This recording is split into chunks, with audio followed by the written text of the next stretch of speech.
আসসালামু আলাইকুম, আপনাকে শুভেচ্ছা। আমরা একটা শব্দ নিয়েছি, এই শব্দটার অর্থ আছে।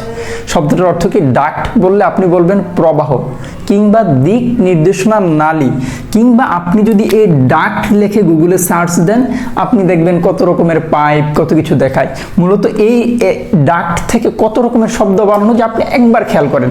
আপনি যদি ডাক্টের সাথে প্রিফিক্স দেন অ্যাবডাক্ট, প্রোডাক্ট, কন্ডাক্ট, ইন্ট্রোডাক্ট, মিসকন্ডাক্ট, কিংবা প্রোডাকশন, কিংবা বাই প্রোডাক্ট, কিংবা আপনি ডিউকের কথা বলতে পারেন। ডিউক বললে আপনি ডিউক অফ ওয়েলিংটনের কথা বলবেন। আপনি যত কিছুই বলেন এই সবগুলি ডাক্টের সাথে মূলত এই ডাক্ট থেকে বাকি শব্দগুলি এসেছে।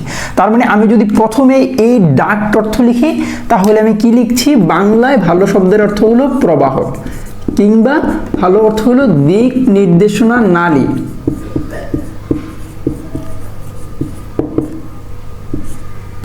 দিক নির্দেশনা নালী। আচ্ছা, এটা হলো ডাক্ট। এখন তাহলে আমি যদি লিখি ডাকটাইল,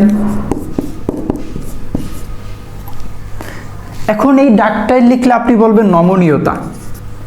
এখন আপনি ডাকটাইল লেখার পর আপনি লিখছেন, এখন আপনি ডাকটাইল লেখার পরে লিখলেন নমনীয়। তার মানে আমি যদি বলি ডাকটাইল, ডাকটিলিটি, তখন আপনি লিখলেন নমনীয়তা। তার মানে এই ITY যেটা, এই সাফিক্সটাকে আপনি তা অর্থে ব্যবহার করলেন। তার মানে ডাকটাইল, নমনীয়, ডাকটিলিটি। মূলত আমি এখানে প্রিফিক্স এই মাদ্দা নিয়ে কথা বলছি। ডাকটাইল, ডাকটিলিটি। দেখেন ডাক্ট মানে কি? সাধারণত প্রবাহ কিংবা কোনো পাইপকে বুঝছেন। আমি যদি বলি ইনডাক্ট, তখন আপনি ইন বলতে মূলত এখানে ইনটু অর্থ দিচ্ছে। তার মানে আপনার কাউকে কোথাও প্রবেশ করানো। ভালো বাংলায় আমি বলতে পারি ইনডাক্ট মানে অভিষিক্ত করা। অভিষিক্ত করা মানে কি? আমি আবার বলতে পারি যে এটা আনুষ্ঠানিক দায়িত্ব দেয়া,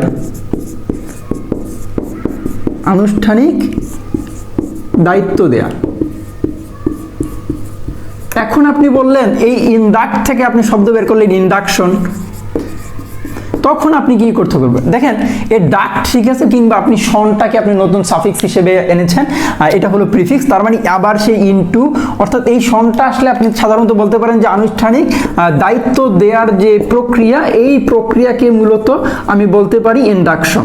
দেখেন যে ব্যাপারটা আমরা কথা বলছি ইন্ডাকটিভ, তাহলে আমরা আরেকটা শব্দ লিখতে পারি, ইন্ডাকশন। দেখেন আমরা যে কাজটা করেছি ইন্ডাকশন লিখেছি, তখন আমি যদি লিখি ইন্ডাকটিভ, এখন কি লিখবেন? এই যে ডাক্ট আবার পাইলাম। দেখেন এই যে ইন মানে ইনটু। এখন ডাক্ট মানে কি? কোন নলের ভিতর দিয়ে কাউকে গাইড করে নিয়ে আসে। তার মানে আমরা সাধারণত অভিযুক্ত করা বা যাই বলি, ডাক্ট থাকলে সাধারণত গাইড অর্থ দিবে, লিডিং অর্থ দিবে, লিড করা, নেতৃত্ব দেওয়া, গাইড দেওয়া, এমন অর্থ। তার মানে এই ডাক্ট ধরে ইন্ডাকশন অর্থ আনুষ্ঠানিক দায়িত্ব নেওয়ার প্রক্রিয়া। এখন ইন্ডাকটিভ শব্দটির অর্থ আমাদের বাংলা একাডেমির অভিধানে লিখেছে আরোহী। তার মানে আপনি যদি আরোহী বলেন তার মানে কোনো কিছুর ভিতর দিয়ে আসা, কিংবা লিখেছে অপবাহিক, কিংবা ইন্ডাকটিভ ডাক্ট। এখান থেকে আমি ডাক্ট মানে কি? গাইড। এখন এই গাইড ধরে আগে আরোহী, অপবাহিক, কিংবা আমরা ডাক্ট অর্থ পড়েছি পাইপ কিংবা নল বুঝাবে। তার মানে এখানে আমাদের অর্থ যদি আরোহী হয় তার মানে আপনি একটা প্রসেসের মধ্য দিয়ে আসছেন, কিংবা একটা অপবাহক, তার মানে এই অপবাহিক অর্থ আমি নাও বুঝতে পারি। কিংবা ইন্ডাকটিভ শব্দের ভালো বাংলা একেবারে এই শব্দটি নিয়ে আরো ভালো বাংলায় বলা যায় পর্যবেক্ষণ থেকে সিদ্ধান্ত নেয়া। ঠিক তেমনি ইন্ডাকটিভটা বুঝলাম। তার মানে আমি ডাক্ট নিয়ে মূলত কথা বলছি আজকে। ডাক্টের আগে আমি যখন দিব ইন্ট্রো, তার মানে ইন্ট্রো মানে কি? ইন্ট্রোডাক্ট। তার মানে ইন্ট্রোডাক্ট থেকে আমি শব্দটা লিখলাম আই ইন্ট্রোডিউস ইউ, ইন্ট্রোডিউস। তার মানে এই ডিউস থেকে আবার ডাক্ট শব্দ থেকে আসছে কিনা ইন্ট্রো মানে মূলত কি বলি? ইন্ট্রো মানে শব্দের শুরুতে, যেমন প্রত্যেকটা ইউটিউব চ্যানেল তার শুরুতে একটা ইন্ট্রোডাকশন দেয়, কিংবা ইন্ট্রোডিউস করে, this is a radicals English YouTube channel. তার মানে এই ইন্ট্রোডিউস না বলে আমি যখন বলছি ইন্ট্রোডাকশন, তার মানে এই ডাক্ট শব্দ থেকে ডিউস। তার মানে এইটা নিয়ে একটা ভিডিও হবে। এই ভিডিওতে একটু অপেক্ষা করেন, কি চমৎকার! আল্লাহ এত সুন্দর! যদি ইন্ট্রোডাক্ট, এই ডাক্ট নিয়ে কথা বলছি আমরা না। তার মানে ইন্ট্রো মানে কি? আগে। ইন্ট্রো মানে কি আগে, তার মানে চ্যানেলের আগে যে কথাগুলি বলা হয় যে এই চ্যানেলটা এই বিষয়ে পড়ায়, এটাকে বলে ইন্ট্রোডাকশন। কিংবা আমরা সাধারণত বাংলাদেশের প্রেক্ষাপটে আমরা যখন পরীক্ষা দেই, পরীক্ষার মধ্যে আমরা লিখেছি ভূমিকা কিংবা প্রাককথন কিংবা উপস্থাপনা, যে বাংলাদেশ একটি নদীমাতৃক দেশ, সবুজ সুজলা সুফলা, এই প্রাকৃতিক সৌন্দর্যের মাঝেও যেই নদীর অবাধ প্রবাহ, এটা নিয়ে আমি যখন বাংলাদেশের নদ নদী নিয়ে রচনা লিখি তখন আমি একটা ভূমিকা লিখি। তার মানে এই ভূমিকার শুরুতে যে একটা কথা লিখি এটাকে আমরা বলছি ইন্ট্রোতে যে কথাগুলি বলি, এই ডাক্ট এরপরে আমরা প্রসেস করি, এটাকে বলি ইন্ট্রোডাকশন। ঠিক আছে, দেখেন বারবার একটা কথা বলছি, সাধারণত এইটি ডাক্ট দ্বারা আপনি বুঝলেন যে পাইপ কিংবা নলকে বুঝাবে, যা দ্বারা প্রবাহমান কোনো কিছু। তার মানে এই ডাক্ট সাধারণত এটা যদি নল হয় তাহলে আমি সাধারণত এই নলের মধ্য দিয়ে, পাইপের মধ্য দিয়ে কোনো কিছু আসা, তার মানে ব্যাপারটা যদি এইভাবে চিন্তা করেন। অন্যথায় আপনি যে চিন্তাটা করতে পারেন, ডাক্ট থাকলে মূলত গাইড অর্থ দেয়, লিড অর্থ দেয়। কি অর্থ দেয়? ডাক্ট থাকলে গাইড অর্থ দেয়, লিড অর্থ দেয়। কিভাবে দেয়? আমি বললাম conduct. Thank you for nicely conducting this session. আমরা ঢাকা বিশ্ববিদ্যালয়ের বিতর্কে এরকম একটা কথা বলতাম, উপস্থাপককে ধন্যবাদ জানানো। তার মানে কন্ডাক্ট শব্দটা, এখানে কনটা হলো প্রিফিক্স, এই প্রিফিক্সটা টুগেদার অর্থ দিয়েছে। টুগেদার মানে কি, আবার যদি ব্যাখ্যা করি, সাথে অর্থ দেয়। তার মানে কন্ডাক্ট, এই মানে মূলত আমরা বলেছিলাম ডাক্ট থাকলে গাইড অর্থ দেয়। তার মানে কন্ট্যাক্ট টুগেদার অর্থ দিয়েছে, সাথে অর্থ দিয়েছে। তার মানে যিনি উপস্থাপনা করেছেন, অনুষ্ঠানটিকে পরিচালনা করেছেন সুন্দরভাবে, আমরা তাকে বলছি হি ইজ আ কন্ডাক্টর। ও এই কন্ডাক্টর বললে আবার বলা যায় যে আরেকটা বলি আমরা বাসের ক্ষেত্রে, এটা মূলত কন্ডাক্টর, সে মূলত কন্ডাক্ট করে, পরিচালনা করে, এটা কন্ট্রাক্টর নয়। তা ওইটা আরেকটা জিনিস, ওইটা নিয়ে আরেকদিন কথা বলবো। তার মানে কন্ডাক্ট, তার মানে কন্ডাক্ট মানে কি, গাইড করা। সাধারণত এটা উপস্থাপককে বোঝায়। যদি আমি শেষে ও দেই, তা সাধারণত কন্ডাক্ট দ্বারা উপস্থাপনা বোঝায় কিংবা নেতৃত্ব দেয়া বোঝায়। আর এই নেতৃত্ব যিনি দেন তাকে মূলত কন্ডাক্টর বলে। বুঝা গেছে? আচ্ছা, তার দেখেন ডাক্ট, এর আগে কন দিলাম, conduct. Thank you for nicely conducting this session. তার মানে যে পরিচালনা করেছে তাকে আমরা বলছি কন্ডাক্টর। এখন আমি যদি বলি সে চালাইছে, ভালো চালায় নাই, খারাপ চালাইছে, তাইলে আপনি বলবেন he is a miss conductor. তার মানে এই মিসটা তখন নেতিবাচক অর্থ দিচ্ছে। আপনি দেখেন এখান থেকে চমৎকার একটা শব্দ বানাইছেন, একটা প্রিফিক্স, একটা সাফিক্স, একটা রুট, আর একটা প্রিফিক্স, আর একটা প্রিফিক্স।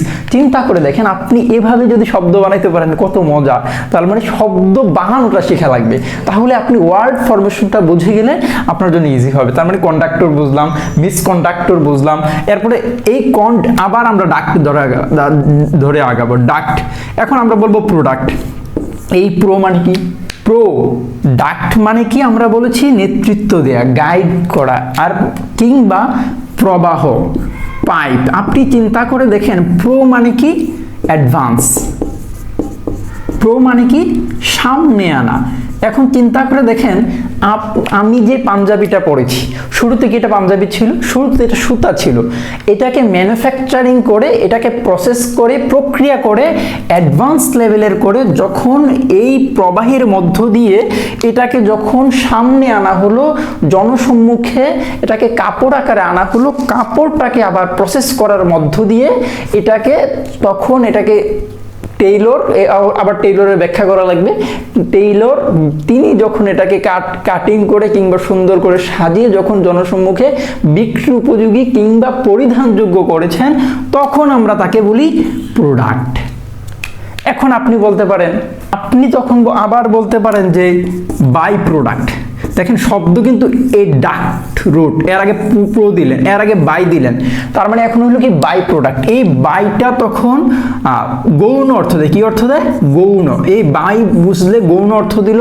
তার মানে প্রোডাক্ট যেটা স্বাভাবিক হওয়ার কথা ছিল, এই প্রোডাক্ট না হয়ে অন্য কিছু বুঝাইছে, তখন তাকে আমরা বলি, ভালো বাংলায় প্রোডাক্ট না বললে যখন বাই প্রোডাক্ট বলবো তখন এটার অর্থ হবে উপজাত। আমরা এই ডাক্ট নিয়ে বলছি। এখন আসি ডাক্ট, অ্যাবডাক্ট।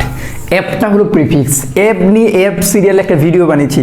অ্যাপের অর্থ যেখানে বলেছিলাম অ্যাওয়ে অর্থ দেয়, এখন আপনি অ্যাওয়ে বলতে বুঝাইতে পারেন যে দূরে কোনো কিছু অর্থ দেয়। আর ডাক্ট বললে আমরা বলেছি গাইড অর্থ দেয়, ডাক্ট বললে গাইড অর্থ দেয়, লিড অর্থ দেয়। তার মানে লিড দেয়া, গাইড করা কিংবা প্রবাহ করা, তার মানে যেটা দূরে প্রবাহ করে লিড করে নিয়ে আসলো এটাকে মূলত অ্যাবডাক্ট বলে। এখন অ্যাবডাক্টের ভালো বাংলা আমাদের অভিধানে বলেছে অপহরণ করা। অপহরণ করা মানে হলো জোর করে নিয়ে আসা, লিডিং করে নিয়ে আসা কিংবা গাইড করে নিয়ে আসা। কিংবা ডাক্ট বললে আমরা যে পাইপকে বুঝেছিলাম, গুগলে দেখেছিলাম, এই ডাক্ট পাইপের মধ্য দিয়ে নীরবে নিয়ে আসাকে মূলত অ্যাবডাক্ট বলে। এখন আপনি বলতে পারেন একুইডাক্ট। ডাক্ট মানে পাইপ, ডাক্ট মানে নল, ডাক্ট মানে লিড, ডাক্ট মানে গাইড। একু থাকলে মূলত পানি অর্থ দিয়ে, এটা নিয়ে একটা ভিডিও বানিয়েছি। ওই পানিতে আপনার অ্যাকোরিয়াম বলেছিলাম, তার মানে একুইটা মূলত ফ্যাক্ট। তার মানে একুইডাক্ট, ডাক্ট একুইডাক্ট, আমরা একুই ধরে আগাইলে আমরা একুইডাক্ট। ভালো বাংলায় আমাদের একাডেমিতে বলেছে, বাংলা একাডেমিতে জলাধার, তার মানে একুটা মূলত ফ্যাক্ট। আপনি চিন্তা করে দেখেন, আপনি শব্দের রুটটা বুঝেন, শব্দের রুটটা বুঝলে আপনার জন্য ইজি হয়ে যাবে, আপনার জন্য সহজ হয়ে যাবে ভাষাটা বোঝা। শব্দের কলকব্জাটা বোঝা জরুরি। দেখেন এবার যেই কাজটা করেছি, ডাক্ট আবার ডাক্ট, মিলে না যে ব্যাপার কি দেখেন। আচ্ছা না মিলে নাই, দেখি আমরা ডাক্ট মানে কি গাইড করা। এখন এই গাইড করলাম কি ব্যাক, গাইড করলাম কোন দিকে, পিছনের দিকে। তার মানে পিছনের দিকে গাইড করা মানে হলো মুছে দেওয়া, ঠিক না, কিংবা আগের অবস্থানে ফিরিয়ে নেওয়া যাবে। তার মানে আপনি চিন্তা করে দেখেন এই রিডাকশন শব্দটা কিংবা রিডাকটিভ, তখন এই রিডাকটিভ মানে সংকুচিত করা, সংকুচিত। তার মানে এই শব্দটি তখন অ্যাডজেক্টিভ হিসেবে ব্যবহার হবে, সংকুচিত। তার মানে আমি তখন এই রিডাকশন শব্দটি যখন লিখব, তার মানে এই টিআইউএন থাকার কারণে আপনি বলবেন এই যে শব্দটা নাউন অর্থ দিয়েছে কিংবা নাউন হিসেবে ব্যবহার হচ্ছে, তখন আমি অর্থ লিখলাম হ্রাস। তার মানে রিডিউস। তখন এই দেখেন আবার এই যে ডিইউসি, এই ডিইউসিটা মূলত ডাক থেকে এসেছে। এখন এই রি, এই রি, এই রি, তিন রি, একই রি, যেটা ব্যাক অর্থ দেয়, পুনরায় অর্থ দেয়, আগের অর্থ দিল। তার মানে রিডিউস মানে কি, তখন আমি বলতেছি ও হ্রাস করা কিংবা কমানো, কিংবা কমানো। আচ্ছা এখন আমি যাই বলি, হ্রাস করা বলি, কমানো বলি, আমি ডিইউসি পাইলাম। এখন আমি এই ডিইউসি পাইলে আমি যখন এই সি পড়ি, সিটার আমি দুইটা উচ্চারণ করি, একটা চয়ের উচ্চারণ করি আর একটা হলো কয়ের উচ্চারণ করি। তার মানে আমি সি এ টি বললে কিন্তু আমি চ্যাট বলি না, আমি বলি ক্যাট। তার মানে এই উচ্চারণটা যা আমি তো কয়ের উচ্চারণ দিলাম। এখন প্রশ্ন হলো যদি আমি বলি কয়ের উচ্চারণ দেই, ইংরেজিতে দুইটা শব্দ, একটা হলো সি আর একটা হলো কে। চিন্তা করে দেখেন, ব্যাপারটা খেয়াল করেন। তার মানে আমি যদি বলি ডিউক, আমি আপনাকে বলেছিলাম ডিইউসি, ডিইউসিটা মূলত সিটা দুই ধরনের উচ্চারণ দেয়। এখন এই ডিউক শব্দের ইতিহাস বলতেছে ডিইউসি যেখান থেকে এসেছে, ডিউকের, ডিউক অফ ওয়েলিংটন যেটা, কিংবা আমরা যে জানি যে মহীশূরের রাজা, মহীশূরের যে ডিউক অফ ওয়েলিংটন যখন এই টিপু সুলতানের বিরুদ্ধে যে যুদ্ধ করে, সেই Duke of Wellington Arthur of Wellesley, যে এই ডিউক বলতে মূলত কি বুঝায়, এই ডিউক বলতে মূলত লিডারকে বুঝায়, নেতাকে বুঝায়। মূলত ওয়েলিংটনের যে নেতা, ওয়েলিংটনের যে রাজা, তাকে মূলত ডিউক বলে। ওয়েলিংটনের যে রাজা তাকে ডিউক বলে। তার মানে এই ডিউকের স্ত্রীবাচক কি, আবার ডাচেস। তার মানে আপনি দেখেন ডিউক, ডিউকের স্ত্রীবাচক ডাচেস। এবার আসি ডিউক অফ ওয়েলিংটন কিংবা যে আর্থার অফ ওয়েলেসলি, সে একজন লিডার, যেই লিডারের কথা আমরা শুরুতেই বলছিলাম ডিউক। ডিউক থেকে ডাক্ট, এই ডাক্ট থেকে আমরা মূলত abduct, product, conduct, by product, এই শব্দগুলি একসাথে এনেছিলাম। এই ডাক্ট মনে রাখবেন, তাহলে মনে হয় এই শব্দগুলি একসাথে মনে রাখা যাবে। দেখেন ডাক্ট নিয়ে বলেছি। এখন আমি যদি বলি এডুকেট, এখন আপনি কি বলবেন, আবার duct, dues, duct, education. Education বলেন আর এডুকেশন বলেন, স্পেলিং মূলত এইটা, প্রনাউন্সিয়েশনের জায়গাটা আপনি পরিবর্তন আনতে পারেন। দেখেন ডাক, ডিউস। তার মানে এই ই নিয়ে, ই সিরিয়ালে শুধু এই ই এর ব্যাখ্যা করবো, একটা ক্লাস নেব। ই থাকলে সাধারণত আউট অর্থ দেয়, প্রকাশ অর্থ দেয়। কেমন প্রকাশ? ঢাকা বিশ্ববিদ্যালয়ের যে debating society, Dhaka university debating society, Dhaka university debating সোসাইটির যে স্লোগান, এই স্লোগানটা কে দিয়েছে আমি জানি না, তবে অসাধারণ একটা স্লোগান দিয়েছে। তিনি সেখানে বলেছেন প্রতিভার একটা সংজ্ঞা দিয়েছেন, বলেছেন প্রকাশ ই প্রতিভা। তার মানে একজন শিক্ষিত ব্যক্তি, একজন নলেজেবল পারসন অবশ্যই তার জ্ঞানকে প্রকাশ করবেন, নাকি রেখে দিবেন, চেপে রাখা যায়? অর্থাৎ এখানে একটি বই আছে যে পারস্য প্রতিভা, ওই বইয়ের মধ্যে প্রতিভাবান পারস্যের ব্যক্তিদের ইতিহাস নিয়ে লেখা হয়েছে। তো আমি মূলত বইয়ের ইতিহাসটা এনেছি এখানে এই জন্য যে এখানে বলেছেন যে শেখ সাদী বলেছেন, কিংবা ওইখানে অনেক ব্যক্তিদের ইতিহাস পড়ে যেটা বুঝেছি, প্রতিভা হলো আগুন, এটাকে অন্যের বাড়িতে যেমন আগুন লাগলে নিশ্চয়ই দেখা যাবে, প্রতিভা হলো এমন। তার মানে এই ইয়ের ব্যাখ্যা হলো এই আউটের ব্যাখ্যা। ডিউক মানে কি? লিড, নেতৃত্ব দেওয়া, গাইড দেওয়া। তার মানে একজন শিক্ষিত ব্যক্তি সেই ব্যক্তি যে ব্যক্তি আপনাকে গাইড দিবে। তার মানে এডুকেশনের এই এডুকটার ব্যাখ্যা কিংবা এই ডিউসটার ব্যাখ্যা আপনার এই ডাক্টের ব্যাখ্যার সাথে মিল। একজন শিক্ষিত ব্যক্তিকে বোঝার জন্য আপনার এডুক থেকে এডুকেশন কিংবা এডুকেট এই জিনিসটা বুঝলে, আপনি ডাক্ট বুঝলে মূলত শিক্ষাটা বুঝতে পারবেন। Thank you for watching.